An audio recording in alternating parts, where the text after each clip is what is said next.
السلام علیکم و رحمت الله تعالی و برکاته. برادران و خواهران عزیز، ای روزدار ای روزدار، روزت بخیر شامت بخیر.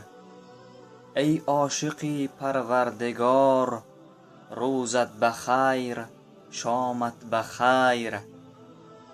در خدمتی پروردگار دورت نبینم یک نفس، ای امتی با ننگ و عار، روزت بخیر شامت بخیر.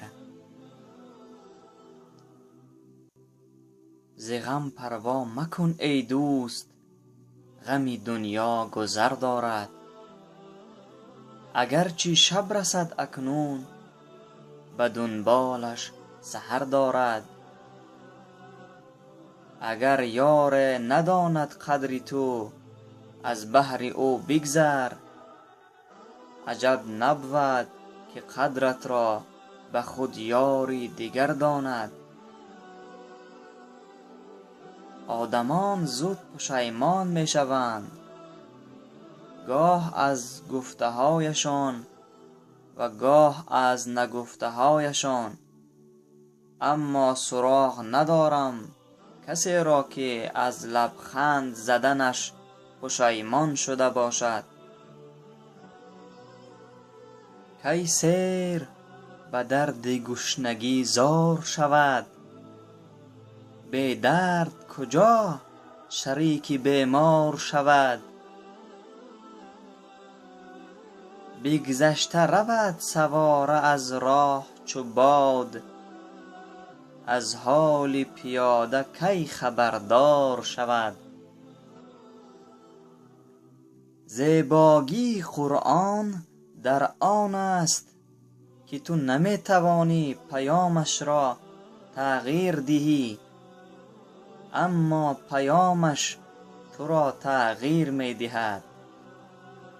چون به جان در رفت جان دیگر شود، جان که دیگر شد جهان دیگر شود. یک جهان تشکر که وقتی قیمتی خویش را دریغ نداشته ما را گوش کردید. خداوند از همه ما و شما راضی باشد. باقی خدا حافظ.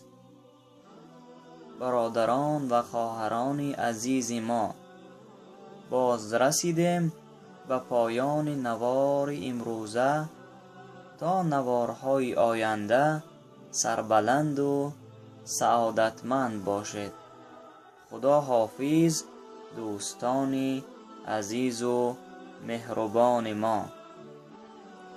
خدایا همه روزداران را سربلند و سعادتمند گردان. آمین یا رب العالمین.